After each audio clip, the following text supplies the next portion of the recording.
कक्षा 10 के प्रिय छात्रों नमस्कार। मैं डॉक्टर विद्यानिधि आचार्य आपको आज पाठ शुरू कर रहा हूं। मैंने छठा पाठ आपके सामने रखा था। आज मेरा उद्देश्य था 7वां पाठ आपके सामने रखूं और 7वां पाठ प्रकृति शोभा यानी सौहार्द्रम प्रकृति शोभा। सौहार्द मित्रता ही प्रकृति की शोभा है और ये जो भी चीज कही जा रही है प्रकृति के माध्यम से मनुष्य को समझाना है। मनुष्य कहां से समझे, कैसे समझे, किन उद्देश्यों के साथ समझे, तो मैं आपके सामने ये रखना चाहूंगा कि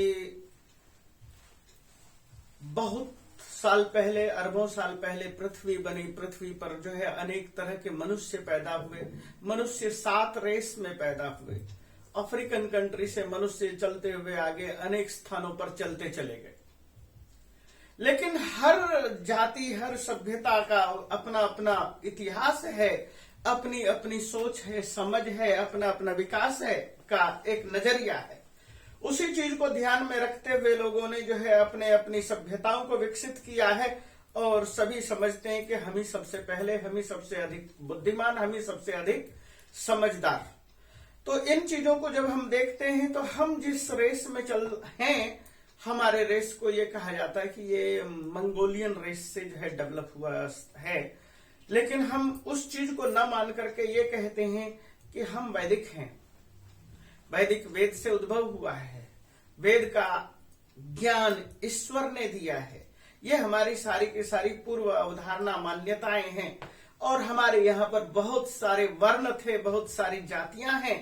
तो आपको मैं उसी चीज को शुरू कर रहा हूं और शुरू करते हुए मैं ये बताने की कोशिश कर रहा हूं कि ये सब चीजें मनुष्य की अपनी अपनी सामाजिक अवधारणा समय समय पर बनी है।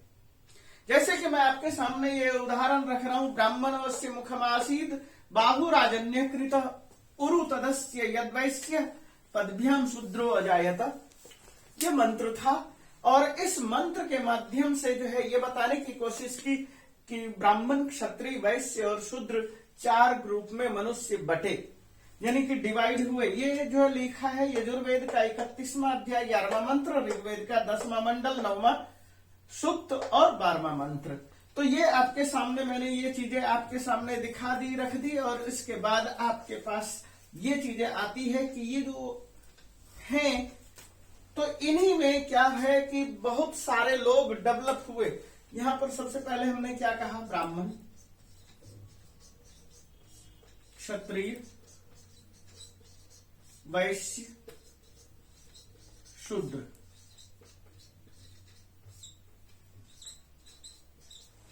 और इसकी उत्पत्ति कहां बताई गई कि ये ब्रह्मा से हुई, ब्राह्मण के मुंह से हुई, ब्रह्मा के मुंह से ब्राह्मण। ये एक प्रतीक था कि यजुर्वेद में जो बताया गया कि यत पुरुषम व्यदधु कतिधा व्यकल्पयन, उस विराट स्वरूप ईश्वर को कितने टुकड़ों में बांटा, तो 4 टुकड़ों में बांटा। मुख को ब्राह्मण कहा, भुजाओं को क्षत्रिय कहा और भुजाओं से नीचे उरु को, जंघा को वैश्य कहा और उसके बाद शूद्र कहा, पैरों को।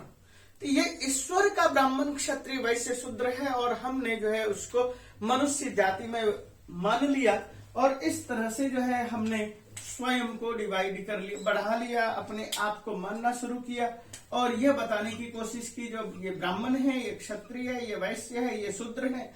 और उसके अतिरिक्त हम देखते हैं कि जिनका स्मृतियों में संस्कार बहुत सारे गिनाए गए। संस्कार में सबसे महत्वपूर्ण संस्कार यदि कुछ कहें तो एक है उपनयन, एक है विवाह और अंत्येष्टि। संस्कार यदि हम गिनते हैं तो 16 संस्कार हैं। कई स्थानों पर जो है 32 और कई स्थानों पर 36 और कई स्थानों पर 24 संस्कार तक की भी चर्चा की गई है। लेकिन महत्वपूर्ण संस्कार यही है। जिनका उपनयन संस्कार हुआ वो 3 ये थे, इन्हीं को द्विज कहा। इनका उपनयन संस्कार नहीं हुआ, वो यह था। अब इतने से वर्गीकरण से आपको समझ में आ गया होगा। इसके अतिरिक्त जिनका उपनयन संस्कार नहीं होता था यानी उपनयन से तात्पर्य क्या? जनेऊ संस्कार। जिनका जनेऊ संस्कार नहीं होता था उनको व्रात्य कहकर समाज से बहिष्कृत कर दिया जाता था, समाज से भगा दिया जाता था। और उसी से अनेक तरह की जातियां, उपजातियां, अंतर जातियां विकसित होती चली गई और वे झल्ल, मल्ल, आभीर, किरात, दरद, खस, गंधर्व, शक, अप्सरस, इस तरह से सैकड़ों नाम हमें मिलते हैं। और उन जातियों के माध्यम से हम ये केवल बताने की कोशिश करते हैं कि हम थे, एक ही थे, अनेक हो गए हैं। निषाद शब्द भी इनमें आता है। तो ये बहुत सारे हैं। तो इतने सारी चीजों को जब हम देखते हैं तो हमें क्या मिलता है? ये जो चीजें आपको मैंने सामने रखा, व्रात्य, इन चीजों को याद रखना है, उपनयन याद रखना, द्विज संस्कार याद रखना है। तो इनके पास पढ़ने का अधिकार था। तो द्विज हुआ। द्विज का मतलब क्या? 2 बार जन्म। 2 बार जन्म का मतलब है एक बार मां के पेट से जन्म होना, एक बार गुरु के द्वारा विद्यालय में पढ़ा लिखा करके उसको जन्म दे देना, ये द्विज कहलाते हैं। इनके पास पढ़ने लिखने का अधिकार था और इसके पास पढ़ने लिखने का अधिकार इन्हीं लोगों ने छीन रखा था, नहीं दिया था। क्यों नहीं दिया था? तो यदि हम इस चीज के विषय में ज्यादा प्रवेश करने की कोशिश करें तो कहने के लिए कि इनको सेवा में रखा गया था, इनका वर्ण किया गया था, ये अनपढ़ थे, ये अज्ञान, पढ़ा रहे नहीं है और फिर कहते कि अनपढ़ थे। मूल बातें वो समझिए, पढ़ाना नहीं चाहते और फिर भी कहते अनपढ़ थे। इन्हीं के लिए दास शब्द का प्रयोग हुआ, इनके लिए शूद्र शब्द का प्रयोग हुआ, इनके लिए असुर शब्द का भी प्रयोग हुआ, दैत्य शब्द का भी प्रयोग कर दिया और आर्य और दैत्य, इस तरह से अनेक शब्द विकसित होते गए, हुए चले गए और इसी तरह से हम आगे बढ़ते चले गए। हम इस तरह का विभाजन यदि देखते हैं तो ये विभाजन विदेशों में भी कुछ इसी तरह का दिखाई देता है। और ये विभाजन दिखाई देता है कि जब हम इसको देखते हैं, यही एक नंबर वहां पर क्लर्जी क्लास के तौर पर जाना जाता है, ये नोबल क्लास के तौर पर जाना जाता है।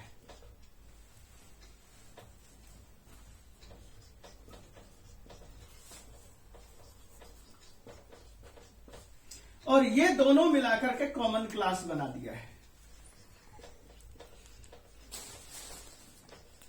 इसी कॉमन क्लास में 2 पार्ट कर सकते हैं, एक पढ़ा लिखा, वकील आदि, और दूसरा सामान्य वर्ग, अशिक्षित।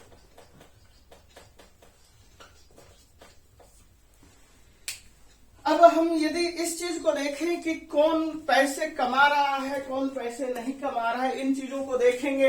यहां पर भी इनका समाज में आर्थिक योगदान नहीं था, यहां पर भी समाज में आर्थिक योगदान नहीं है। क्यों? क्योंकि ये कह रहे हैं कि हम ईश्वर की संतान हैं, ये भी कह रहे हैं हम ईश्वर के ही चीजों को लेकर आगे बढ़ रहे हैं। ये कह रहे हैं कि हम देश की सुरक्षा करने के लिए पैदा हुए हैं, यहां पर भी ये कह रहे हैं कि हम राजा हैं, देश की सुरक्षा के लिए पैदा हुए हैं। और उसके बाद सारा भार, ये जो चीजें हमने कहा इसमें पढ़ा लिखा, और इसको हमने यहां पर क्या कहा कि ये कृषि करेगा और व्यापार करेगा।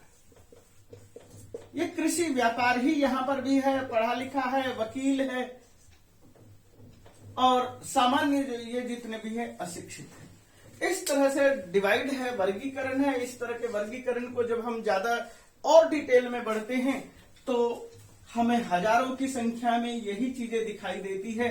और वो जो चीजें दिखाई देने लगती है तो कुछ इस तरह से दिखाई देती है कि भारत में सैकड़ों जातियां हो गई। कितनी जातियां हो गई है? लगभग इतनी जातियां हैं। जनरल क्लास में 1000 जातियां हैं और समाज की प्रॉपर्टी पर 51% भागीदारी है। समाज के 51% हिस्से पर हर क्षेत्र में इन्होंने अपना कब्जा किया है। ये दूसरा ग्रुप, तीसरा ग्रुप है ये ओबीसी, और ओबीसी का जो है ये लगभग 35,537 जातियां हैं। इसको 27% दिया गया है। और ये जो है SC है और ST है, ये लगभग 21,000 है। मैंने SC ST SC 3 और ST 4 नाम से जाना जाता है। इनको दोनों को मिलाकर के 22% है। तो इस तरह से ये दोनों मिलाकर के 49% और ये 51%, ये जो है सामाजिक भागीदारी बनाई है।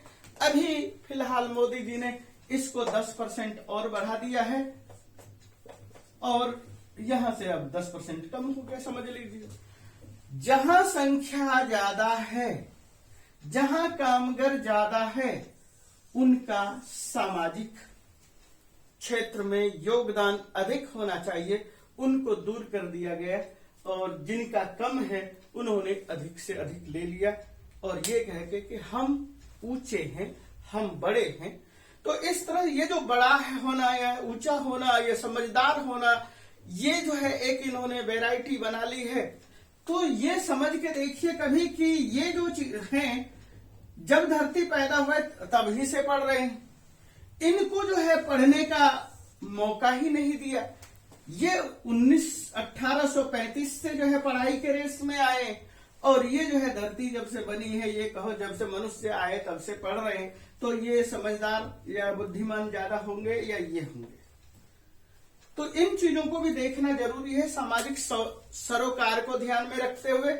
और इसी माध्यम से एक कहता है मैं बड़ा, एक कहता है मैं छोटा, और बड़ा छोटा की लड़ाई में हर आदमी जो है अपने आप को बांटे हुए है। मैंने बांटने के तरीके बता दिए, कितने तरह से लोग बटे हुए हैं।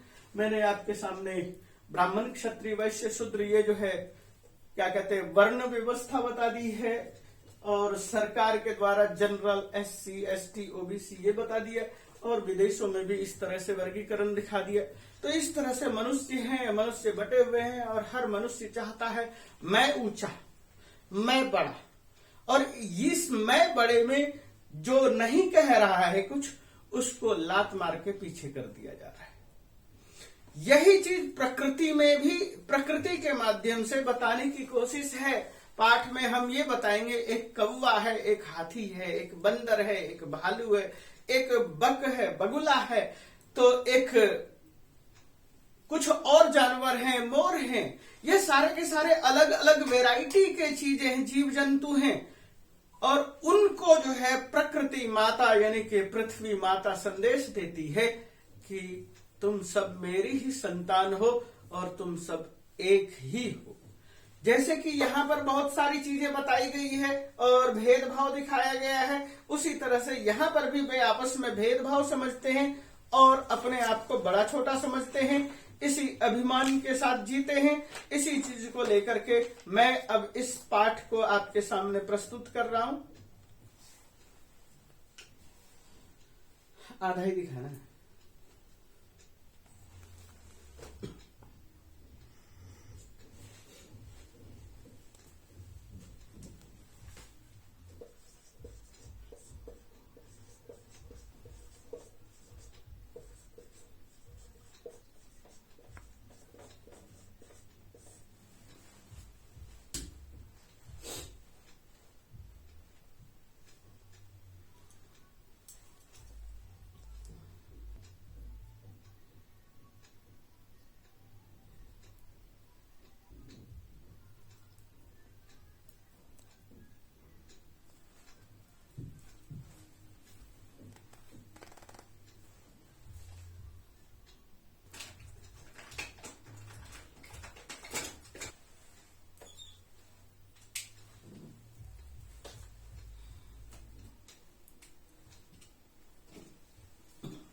तो पाठ शुरू करते हैं अब। सौहार्द्रम प्रकृति शोभा, सौहार्द्र यानी मित्रता प्रकृति की शोभा होती है। अयम पाठ परस्परम स्नेह सौहार्द पूर्ण व्यवहार स्यात् इति बोधयति।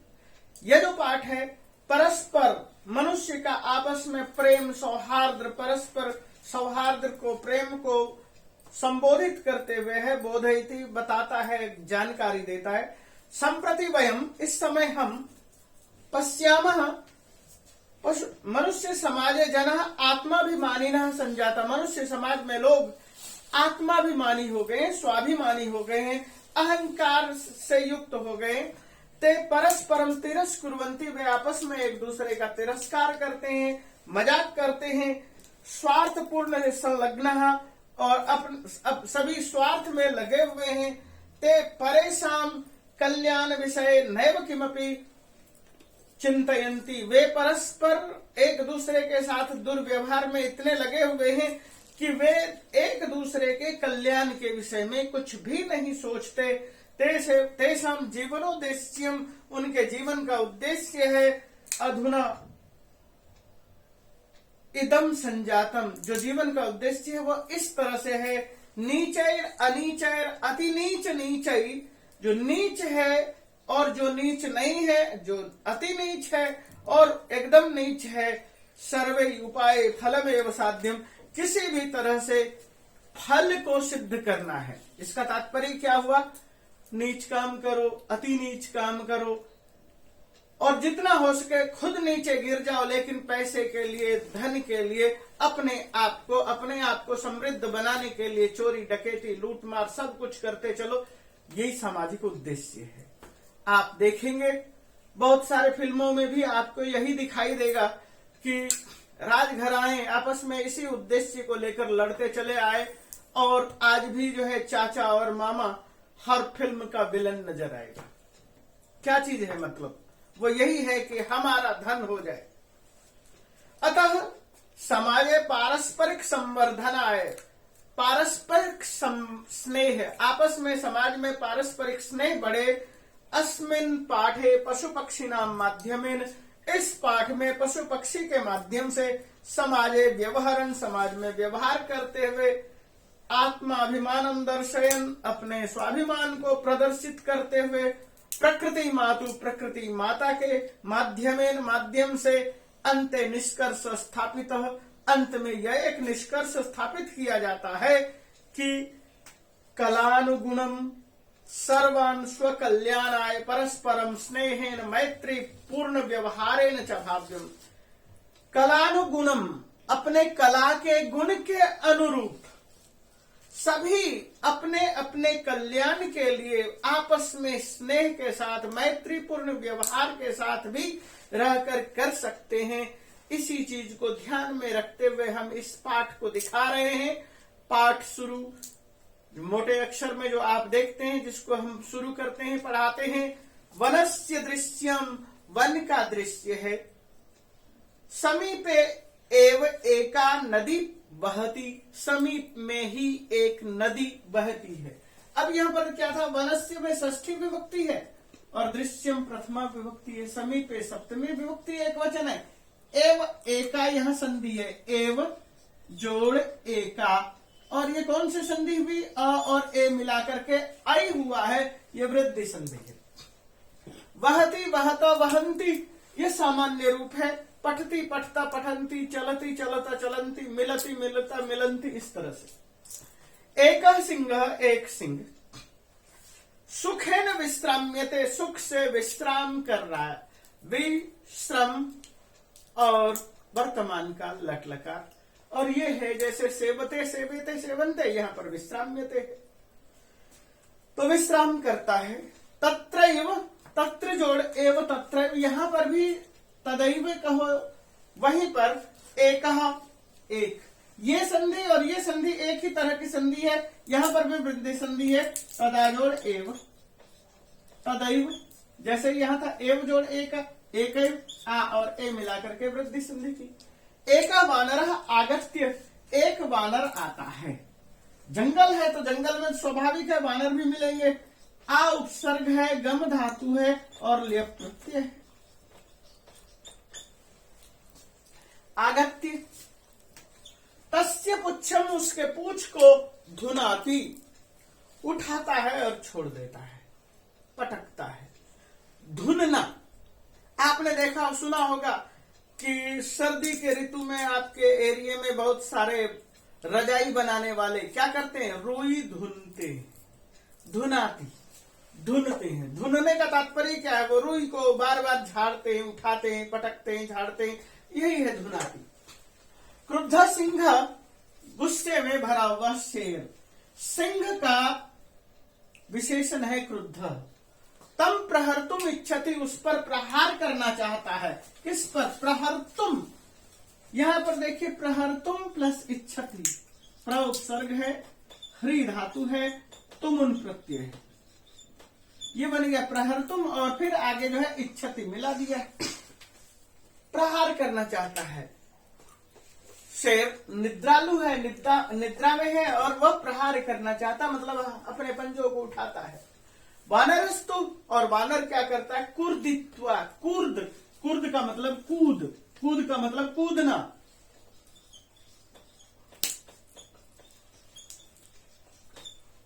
वानर कूद कर।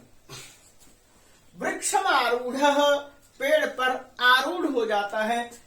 आरूढ़ का मतलब चढ़ जाता है।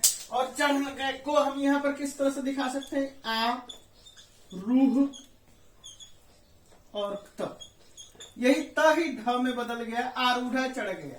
तदैव, ये दोबारा से आ गया है, संधि वैसे ही। अन्यस्मात् वृक्षात, किसी दूसरे वृक्ष से, वृक्ष से पंचमी विभक्ति है वृक्षात। अपरा वानरा, दूसरा बंदर। सिंहस्य, शेर के, यह षष्ठी विभक्ति है, जैसे यहाँ वृक्षस्य और सिंहस्य, षष्ठी विभक्ति एक वचन। कर्णम आकृष्य, कान आकृष्य, कर्णम कान और आकृष्य खींच कर, ये क्या कैसे बनाया है? आकृष्य, आ प्लस कृष प्लस ले, कान खींचकर। शेर सोया हुआ है, निद्रालु अवस्था में, आंख बंद है, वो आता है एक बंदर और वो कान खींचता है। कान खींचने के बाद वृक्षों पर आरोहती, पेड़ पर आरोहित हो जाता है, चढ़ जाता है। वृक्षस्य उपरी, वृक्षोपरी, वृक्ष जोड़ उपरी, यहां पर यदि ये देखेंगे संधि, ये अवस्था रहेगी। वृक्ष जोड़ उपरी, अ और उ मिलकर के ओ हो गया, ये गुण संधि है। तो मुझे लगता है कि आपको ये संधि और ये सारे शब्दावली समझ में आ रही होंगी। आरोहती, आरोहता, आरोहंती, ये वर्तमान काल है, चढ़ता है। एवमेव, इसी तरह से वानराः, अनेक बंदर। बारंबारम, बार बार, सिंहम तुदंती, सिंह को तुदंती, तुदंती का मतलब क्या है? तुद का मतलब होता है कष्ट पहुंचाना, पीड़ा देना। इस तरह से शेर को कष्ट दे रहे हैं। कौन दे रहे हैं? बंदर। क्रुद्ध सिंह, गुस्से में भरा हुआ शेर, इतस्ततः, इधर उधर। अब यहां पर फिर पूछा जाएगा, जैसे मैंने ये कहा था, ये विशेष्य है, ये विशेषण है। इतस्ततः क्या है? ये यदि हम देखेंगे, ये अव्यय शब्द है। धावती, दौड़ता है, धावती, धावता, धावंती, शेर अकेला है इसलिए धावती है। गर्जती, गरजता है। परम किमपि कर्तुम असमर्थ, फिर भी वह कुछ भी करने में क्या है? असमर्थ है, समर्थ नहीं है, असमर्थ। तो असमर्थ को हम किस तरह से कह सकते हैं? असमर्थ, न समर्थ, असमर्थ, ये नए तत्पुरुष समास है। जब हमने तत्पुरुष समास बताई थी तब मैंने बताया था न समर्थ, असमर्थ, न ज्ञान, अज्ञान, न धर्म, अधर्म। इसी तरह से अ के बदले में अन्य का भी प्रयोग करते, न पढ़, अनपढ़। ठीक उसी तरह से असमर्थ था, एव तिष्ठति, रह जाता है, यानी कि वह कुछ नहीं कर पाता है। वानरा हसंती, इसको देख करके वो देखता है कि शेर तो कुछ कर ही नहीं पा रहा है। वानरा हसंती, बंदर हंसते हैं। और वृक्षोपरिचय, और वृक्ष के ऊपर विविधा पक्षिणा भी, अनेक तरह के पक्षी भी क्या करते हैं? सिंहस्य एतादृशीं दशां दृष्ट्वा, सिंह की एतादृशीं दशां दृष्ट्वा, इस दशा को देख करके, एतादृशी, यादृशी, तादृशी, एतादृशी, इद्रिक, किद्रिक, इस तरह का प्रयोग होता है। ये अव्यय है। ऐसा, वैसा, जैसा, तैसा, इन अर्थों के लिए दशा, दशा को आप हिंदी में समझते हैं अच्छी तरह से। दृष्टवा, देख करके, ये दृश्य धातु है और त्वा प्रत्यय है, देखकर। हर्ष मिश्रितम कलरवम कुर्वन्ति, हर्ष से मिश्रित, हंसी से, जिसके चेहरे पर हंसी है, ऐसा कलरवम कुर्वन्ति, कलरव करते हैं, चहचहाते हैं, शोर करते हैं, रव करते हैं और कुर्वन्ति करते हैं। करोति, कुरुतः, कुर्वन्ति, ये सारे बहुत सारे हैं, इसलिए बहुवचन का प्रयोग किया है। अब देखते हैं अगला पैराग्राफ। तो पैराग्राफ देखिए, निद्रा भंग दुखेन, निद्रायाः भंगः, निद्रा भंग, निद्रा का भंग होना, निद्रा का टूटना। यदि हम विग्रह करेंगे निद्रायाः भंगः, जैसे राष्ट्रस्य पति राष्ट्रपति, ऐसे निद्रायाः भंग, निद्रा भंग। तस्य दुखेन निद्रा भंग, तेन दुखेन निद्रा भंग, दुखेन, निद्रा के टूट जाने के दुख से। वनराजा सन्नपि, वनराज होता हुआ भी। यहां देखिए सन्नपि संधि है, आप व्यंजन संधि को उठाकर देखिए, सत जोड़ अपि, सन्नपि। तुच्छ जीवई, छोटे छोटे जीवों से। आत्मनः, अपने आप को।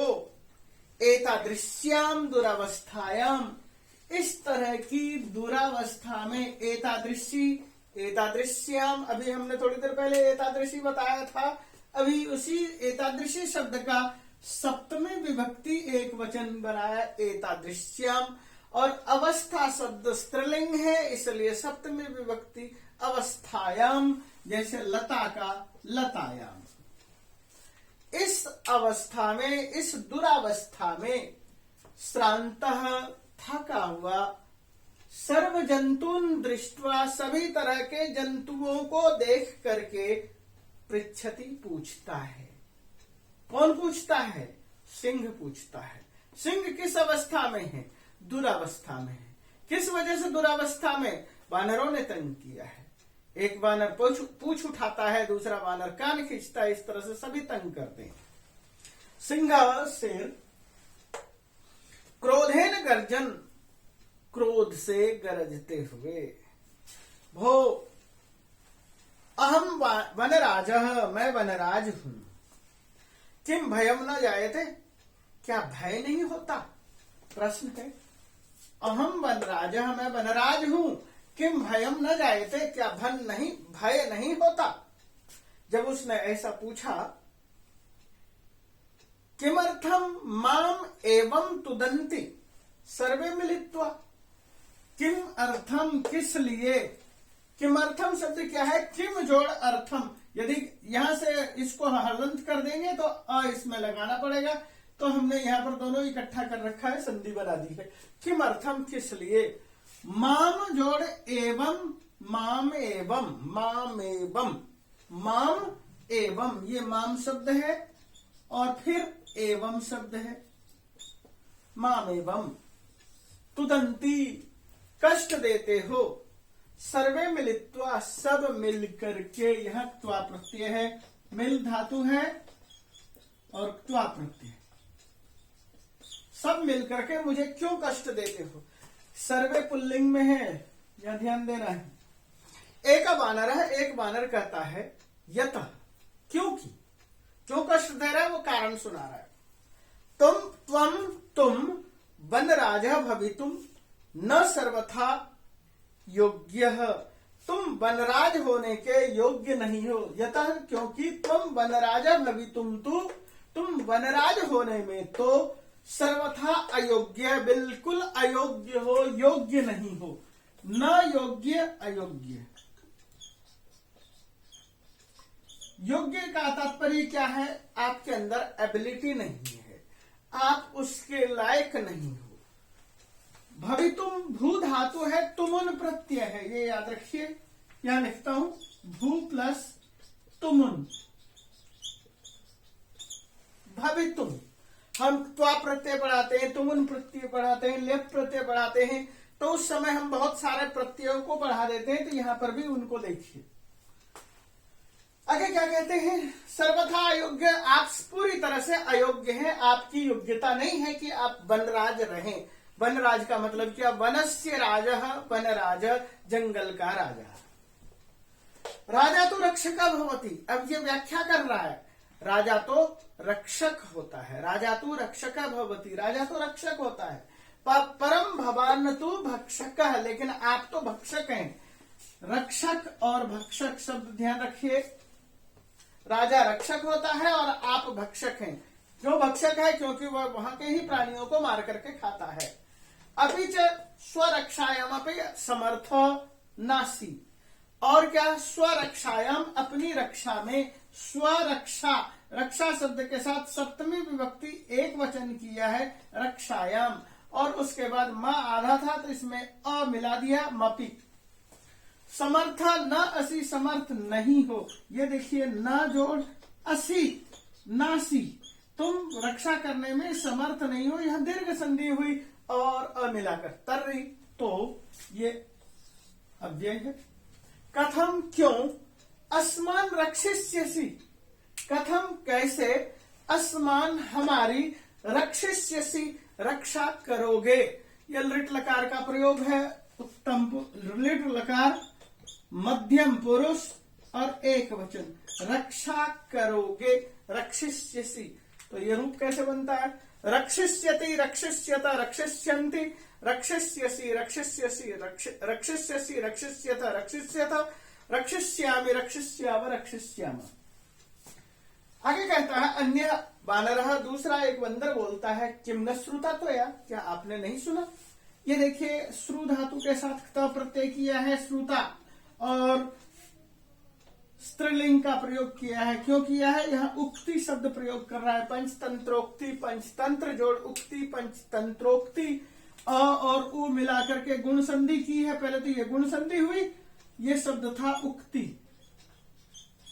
हम उक्ति, कहावतें पढ़ते हैं, पढ़ाते हैं। लोक जोड़ उक्ति, लोकोक्ति प्रारंभ से ही बताते चले आ रहे हैं। उक्ति, क्या तुमने ये उक्ति नहीं सुन रखी है? कहां पर उक्ति लिखी है? पंचतंत्र में लिखी है। क्या लिखा है?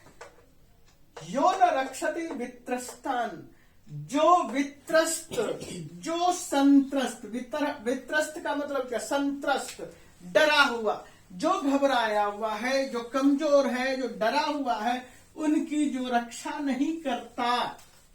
यो न रक्षति, जो उसकी रक्षा नहीं करता, ये है संत्रस्त। जिसको संत्रास है, इसके लिए दूसरा शब्द क्या प्रयोग कर सकते हैं? डर। जिसके, जो डरे हुए हैं। पीड्यमानान, जो पीड़ित हैं। परई, दूसरों के द्वारा, सदा हमेशा। ऐसे जंतु, जो जंतु दूसरे जंतुओं के द्वारा, जो प्राणी दूसरे प्राणियों के द्वारा भयभीत हैं, डरे हुए हैं, ऐसे कि यो न रक्षति, जो रक्षा नहीं करता। वह पार्थिव रूपेण, वह राजा के रूप में ठीक नहीं लगता। तो क्या है? सकृतांत, वह कृतांत है। कृतांत का मतलब क्या है? यमराज। तो उसने कहा कि आप राजा इसलिए नहीं हो क्योंकि आप रक्षा नहीं करते हो। न संशय, इसमें कोई संदेह नहीं। कालिदास कहते हैं क्षतात किलत त्रायते, जो क्षत से, क्षत विक्षत अवस्था में है, जो उसकी रक्षा करता है, उसको क्षत्रिय कहते हैं। आप अपने आप को राजा बताते हो, आप रक्षा तो करते नहीं, इसलिए आप हमारे रक्षक नहीं हो, बल्कि आप हमारे लिए कृतांत हो। कृतांत, कृत जिसने अंत, जो अंत कर देता है। कृतः अंतो येन स कृतांतः यमराज, आप तो यमराज हैं, आप काल हैं, न संशय, इसमें बिल्कुल भी संदेह नहीं है। और इससे आगे देखते हैं अगले पैराग्राफ को। हाँ, तो आगे बच्चों देखो, काका है, कौवा कहता है, काका किम कथयति, काका कौवा क्या कहता है? आम सत्यम कथितम त्वया, हाँ तुमने सच कहा। सत्यम कथितम त्वया, तुमने सच कहा। ये पेशिव वॉइस है, कर्म वाच्य है। तो उसके बाद क्या सच कहा है? वस्तुतः वनराजः भवितुम तु अहमेव योग्यः, वास्तव में वनराज होने के तो मैं ही योग्य हूँ। अहम एव वनराजः भवितुम योग्यः, वनराजः भवितुम, वनराज होने के लिए वास्तव में तो मैं ही योग्य हूँ। भवितुम है, ये थोड़ा सा ध्यान देना। अहमेव योग्य, मैं ही योग्य हूँ। यह भी भू धातु है, तुमुन प्रत्यय है, भवितुम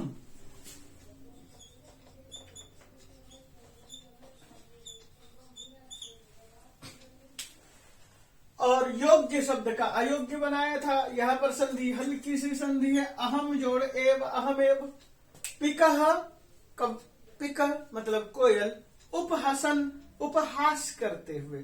उपहास का मतलब क्या होता है? मजाक करते हुए। यह हस धातु के साथ सत्रिय प्रत्यय है। हसन हसंतो हसंता इसका रूप चलेगा।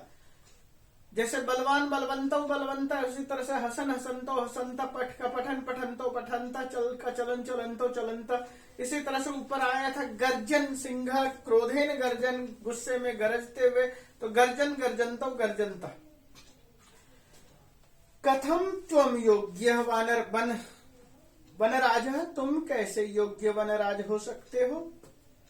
पिक को कहा जा रहा है हंसते हुए, पिक कह रहा है हंसते हुए। कथम त्वम योग्य वनराजा भवितुम, तुम कैसे योग्य वनराज हो सकते हो? किसको कहा जा रहा है? कव्वे को कहा जा रहा है। क्यों?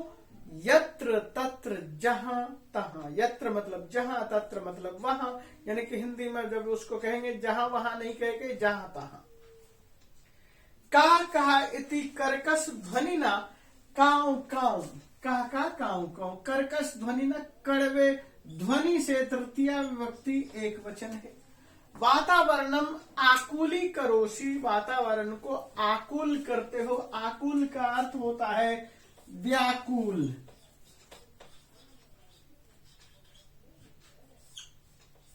आकुल करते हो यानी व्याकुल करते हो, वातावरण को खराब कर देते हो, माहौल को गर्म कर देते हो, आक्रोशित कर देते हो, ये मतलब हुआ। न रूपम न ध्वनि रीति, न तो तुम्हारा कोई रूप है, न तो तुम सुंदर हो, न ध्वनि रस्ती, न ही ध्वनि है। ध्वनि शब्द विसर्ग था, विसर्ग से पहले इधर अस्थि था, इन दोनों को मिला करके ध्वनि अस्थि ये इधर मिला दिया, ध्वनि रस्ती, ये ऐसे समझिए ध्वनि ही प्लस अस्थि, इसको हम ऐसे लिखेंगे ध्वनि रस्ती। न रूपम अस्ति न ध्वनि रस्ती। और क्या चीज कहा जा रहा है? कृष्ण वर्णम, काला रंग है। अब काले रंग की चर्चा इसी तरह का पाठ और भी किताबों में था, तो उसको भी मैं यहां पर बताऊंगा। कृष्ण वर्णम काला रंग है। मेध्यम अमेध्यम, मेध्य का मतलब होता है खाने योग्य चीजें, अमेध्य का मतलब न खाने योग्य चीजें। दोनों तरह की चीजें होती है, एक खाने योग्य एक न खाने योग्य। इसलिए कव्वे को कहा जाता है हिंदी में सर्वाहारी, वह सब कुछ खा लेता है। सर्वीवर, हरवीवर, इस तरह का जो शब्द प्रयोग करते हो उससे आप समझ सकते हो। आगे कहते हैं त्वाम सर्वम मेध्यम अवेद्यम भक्षकम, मेद्य अमेद्य सर्वम भक्षकम, सब कुछ खाते हो। त्वाम कथम वनराजमन्यामहे वयम, त्वाम तुझे, कथम वनराजमन्यामहे हम कैसे वनराज मान ले। मन्यामहे माने, वयम का मतलब हम, मन्यामहे माने, तो वर्तमान काल है। का कौवा कहता है अरे अरे किम जलपसी, अरे क्या बोलती हो। जलपसी, जल्प का मतलब बोलना, और बक बक करने के अर्थ में जल्प शब्द का प्रयोग करते हैं। जल्प, वितंडा, हेत्वाभास, इस तरह से न्याय दर्शन की भी पंक्तियां आती है। प्रमाण, प्रमेय, संशय, वितंडा, हेत्वाभास, तो वो एक अलग चीज है। लेकिन जल्प शब्द का प्रयोग यहाँ पर बक बक अर्थ में है। तुम क्यों बक बक करने लगी। यदि अहम कृष्ण वर्ण, यदि मैं काले रंग का हूं, तर्हि त्वम किम गौरांग, तो तुम क्या गौरांग हो। गौरांग से तात्पर्य क्या? अंग्रेज हो। यदि मेरा रंग काला है तो तुम क्या अंग्रेज दिखाई देती हो, गोरे रंग का दिखाई देती हो, सफेद दिखाई देती हो, बगुले जैसा दिखाई देती हो, इस तरह का भाव है। अब यदि इससे पहले की कुछ किताबों को देखें तो उन किताबों में इस तरह के वाक्यों में थोड़ा सा कुछ बढ़ाया भी था। वो क्या बढ़ाया था कि यदि अहम कृष्ण वर्ण तर्हि शिवोपि कृष्ण वर्ण, रामोपि कृष्ण वर्ण, कृष्णोपि कृष्ण वर्ण। अनेन का, इससे क्या, रंग से क्या, ये कहा गया था। अभी च विस्मर्यते, क्या तुम्हें याद है? किम यत मम सत्य प्रियता, मेरी जो सत्य प्रियता है, सत्य बोलने के विषय में मेरे प्रति जो लोगों की निष्ठा है, मैं हमेशा सत्य बोलता हूं। मम सत्य प्रियता तो जनानाम कृते, लोगों के लिए उदाहरण स्वरूपा, उदाहरण के स्वरूप जाना जाता है। हर आदमी मेरा उदाहरण देते हैं सच बोलने के नाम पर। क्या बोलते हैं? अनृतम वदेत वदसि चेत काका दशेत, झूठ बोलोगे तो अनृतम, झूठ, वदसि चेत बोलोगे तो काका दशेत, कौवा काटेगा। आपने गाना सुन रखा होगा, झूठ बोले कौवा काटे, काले कौवे से डरियो। तो इस तरह की जो पंक्तियां आती है वो पंक्तियां कौवे के लिए है, और कौवा जो है इसी भाव को लेकर आपके सामने रख रहा है। और क्या कहा जाता है? इति प्रकारेण अस्माकं परिश्रमः ऐक्यं च, और हमारा जो परिश्रम है, हमारा परिश्रम, हम बहुत अधिक परिश्रमी हैं। ऐक्यम च, और हमारी एकता भी, जगत प्रसिद्धम, विश्व प्रथितम, संसार में प्रसिद्ध है। यदि एक कौवा घायल हो जाए तो वहां पर लाखों कौवे एक साथ इकट्ठे हो जाते हैं। तात्पर्य क्या हुआ कि हमारी प्रसिद्धि संसार में है और हमारी एकता भी संसार में मौजूद है। यदि ऐसा नहीं है तो करके देख लो। अपिच और दूसरी बातें हैं कि विद्यार्थी के लिए आदर्श छात्र मन्यते, कौवा जो है विद्यार्थियों के लिए आदर्श छात्र के रूप में माना जाता है। बच्चों को बताया जाता है काकचेष्टा, बकोध्यानम, श्वान निद्रा तथैव च अल्पाहारी, गृह त्यागी, विद्यार्थी पंच लक्षणम। तो विद्यार्थी के जो 5 लक्षण बताए जाते हैं उसमें सबसे पहला लक्षण है काकचेष्टा, कौवे की तरह से चेष्टावान रहो, हर समय अलसाए मत पड़े रहो, कौवे की तरह सजग रहो, सावधान रहो। कौवा के पास दोनों साइड में आंख होते हुए भी वो ऐसे देखता है कि आप किसी साइड में इशारा करो, हरकत करो, कौवा उड़ने के लिए तैयार बैठा है, हर समय सजग है। तो ये क्या है? आदर्श विद्यार्थी का लक्षण जो होता है, उस लक्षण में कौवे का नाम सर्वोपरि आता है। और अगला पैराग्राफ देखते हैं, उसको जगाना। हेलो,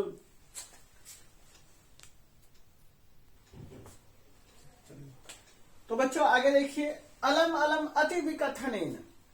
अति विकथन का मतलब क्या है? बड़बोलापन। अति बहुत ज्यादा, विकथनेन अपनी श्लाघा अपने मुंह से करना, अपनी प्रशंसा अपने आप करना, अपने मुंह मियां मिट्ठू बनना।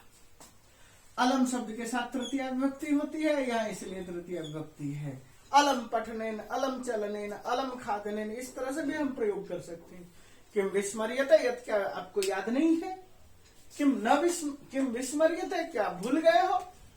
काका कृष्ण, पिका कृष्ण, कौवा भी काला होता है, पिका कृष्ण, कोयल भी काली होती है। को भेदा पिक काकयो, कौवे में और कोयल में क्या अंतर है? यहाँ ध्यान रखिए, पिका शब्द का प्रयोग है, पिका शब्द पुल्लिंग है, और मैं अर्थ बता रहा हूँ।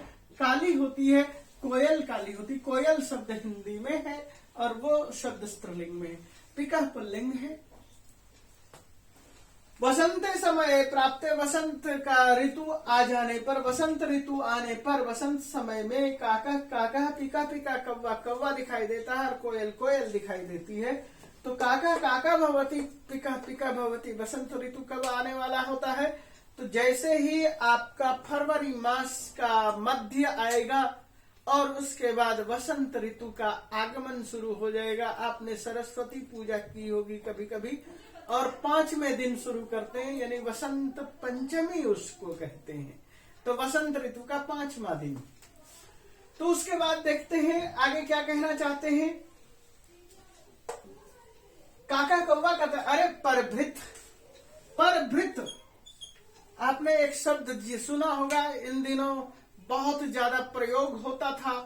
कोई बोलता था आंदोलन जीवी, कोई कहता था कुछ और जीवी, कोई कुछ और जीवी। तो ये परजीवी, परभृत, परजीवी। भृत जिसके भरोसे रहना, दूसरों के भरोसे रहने वाला। तो कौवे को परभृत, कौवा कहता है कि अरे परभृत हो तुम, तो परजीवी हो। परजीवी से तात्पर्य क्या है? अहम यदि तव संतति न पालयामी, यदि मैं तुम्हारी संतति को, तुम्हारे पुत्रों को, तुम्हारे बच्चों का न पालयामी, पालन नहीं करूं, तभी कुत्र स्यूपिका, तो कोयल कहां से होंगे। कोयल बहुत चालाक होती है और वह अपने अंडों को कौवे के घोंसले में जाकर छोड़ देती है। कौवा सोचता है कि ये मेरा ही बच्चा है, मेरा ही अंडा है, और वो जब सेता है और अंडा से फूट जाता है, कोयल निकल जाती है। उसके बाद जब वह, तब तक वो खिलाता रहता है। जैसे ही वो फड़फड़ाने के पोजीशन में आती है, कोयल कुहू कुहू करके और उसको अब उस घोंसले से उड़ाकर अपने घोंसले में ले जाती है। इसलिए कहा गया परभृत। बहुत सारे लोग ऐसे होते हैं, दूसरों के घर में अपने बच्चे पलवा लेते हैं और उसके बाद जब वो समझदार सा दिखाई देता है तो वो अपने साथ ले जाते हैं उड़ा करके। तो वो भी कोयल की तरह से चालाक होते हैं। तो ऐसा नहीं है कि कौवे को पता नहीं है कि ये मेरा बच्चा है या नहीं है, लेकिन फिर भी कौवा दूसरे की मदद कर रहा है।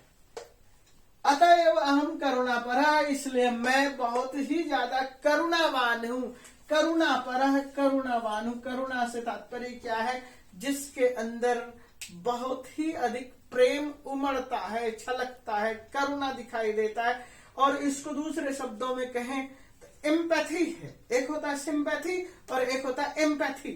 ये एम्पैथी है मेरे अंदर दूसरों के प्रति। आपने रामायण सुना होगा। रामायण में क्या थे महर्षि वाल्मीकि? वो पक्षी को रोते हुए देख करके करुणा से द्रवित हो गए। इसी तरह से जो है भवभूति नाम के एक कवि हैं, वो कहते हैं कि मैं महर्षि वाल्मीकि का अवतार हूं, मैं करुणा प्रधान कवि हूं और मेरे अंदर तो महर्षि वाल्मीकि की आत्मा बसती है। तात्पर्य क्या था? करुणावान। किसी भी चीज को रोता विलखता देख करके द्रवित हो जाए, पिघल जाए। ऐसे बहुत सारे लोग होते हैं। आपने ऐसे नाम सुना होगा, जैसे एक नाम माइक टाइसन बॉक्सर था। एक मुक्के का 1 करोड़ उसकी कभी कीमत हुआ करती थी। और आज दूसरों के द्वारा ये कहने पर कि भैया मैं गरीब हूं, मुझे थोड़ी मदद कर दो, उसने धीरे धीरे धीरे धीरे अपना पूरा खजाना खाली कर दिया। ये केवल माइक टाइसन ही नहीं, ऐसे बहुत तरह के लोग होते हैं। आपने जिनको देख करके आप भड़क उठते हैं, निग्रो, उनके अंदर भी इस तरह की भावना बहुत ज्यादा भरी हुई होती है। क्या चीज? करुणा। पक्षी सम्राट, मैं ही पक्षी सम्राट कौवा हो सकता हूं। उसी समय हाथी वहां से गुजरता है। गजह हाथी समीपतः एव अगच्छन, पास से गुजरते हुए, पास में आते हुए। अरे अरे, सर्वम संभाषणम शृण्वन् एव अहम अत्रागच्छम।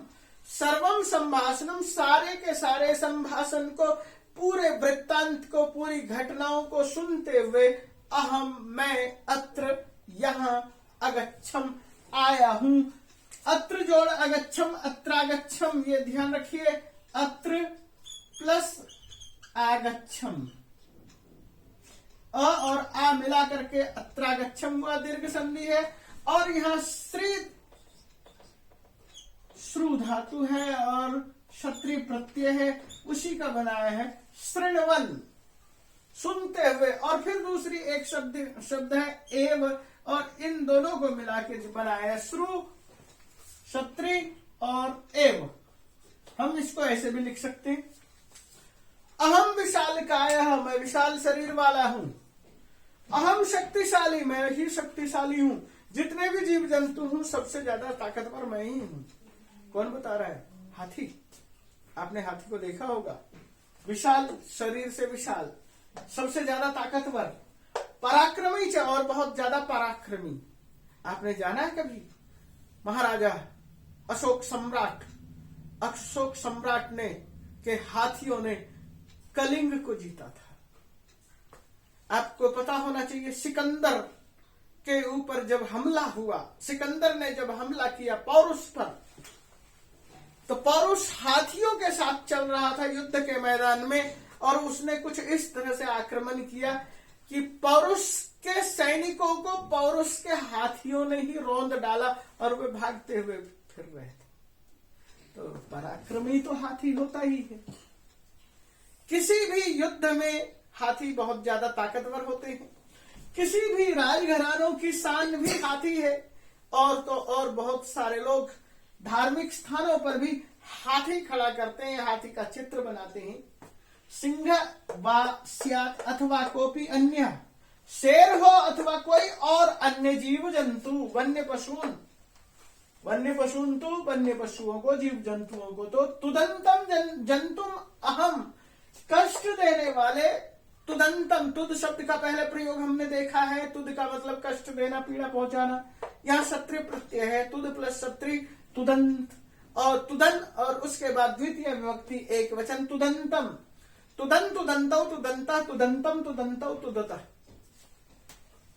जंतुओं को अहम, मैं, स्वशुंडेन, अपनी सूंड से, पोथयित्वा, लपेट करके, मारयिष्यामि, मार डालता हूं। वो लपेट करके उठाकर कहीं भी फेंक सकता है। किम अन्य कोपि अस्ति एतादृशः पराक्रमी, किम अन्य कोई और, अपि ऐसा अस्ति, यहाँ पर कोई और ऐसा जीव जंतु है, कोई प्राणी है जो मेरी तरह से पराक्रमी हो। तो यहाँ पर शब्द देखिए, कह प्लस अपि प्लस अस्ति। यहाँ देखिए, कह जो है विसर्ग में बदला, विसर्ग को ओ में बदला, और ये अ को अवग्रह बना दिया, और पी ये है ई, और अ इधर होने की वजह से ये यन संधि हो गया, यस, और ये अ इसमें मिला दिया। यन संधि और पर रूप संधि दोनों एक साथ है। एतादृश, इस तरह का पराक्रम, ये इसके लिए हमने ये सारी बातें कही है। अतः अहम एव योग्य वनराज, इसलिए मैं ही एकमात्र योग्य वनराज हूं, मैं ही योग्य वनराज पद का अधिकारी हूं। और उसके बाद एक बंदर कहता, अरे अरे, एवं वा, ऐसी बात है, अरे अरे, एवं वा, ऐसी बात है। और शीघ्रमेव गजस्य पुच्छम विधूय वृक्षोपरि आरोहति, शीघ्रमेव, तत्काल वो उतरता है एक पेड़ से और हाथी की पूंछ को हिलाता है और पेड़ के ऊपर छलांग लगा देता है। तो मैंने इस पाठ के माध्यम से आपके पास, एक वीडियो के माध्यम से मैंने यहां तक आपका पाठ कवर किया है, और मैं अगले वीडियो के माध्यम से अगले इस पाठ को ही आगे बढ़ाऊंगा। तो मैं चाहता हूं कि इस वीडियो को यहीं पर विराम दूं, क्योंकि काफी लंबा समय गुजर गया है। तो आप इस पाठ को देखिए, सुनिए, अच्छी तरह से ध्यान से समझिए, बीच बीच में रोक कर देख सकते हैं, ऐसी कोई बात नहीं कि एक बार ऑन किया और अंत तक देखना जरूरी है। जितना आपको समझ में आता है उतने हिस्से को देखिए और फिर रोक दीजिए, फिर दोबारा देखिए, 10 मिनट बाद, 20 मिनट बाद फिर रोक दीजिए, फिर देखिए। इस तरह से आप ज्यादा अच्छी तरह से समझ सकते हैं। सब्सक्राइब कीजिए, और इसी के साथ मैं यहाँ विराम देता हूँ। धन्यवाद।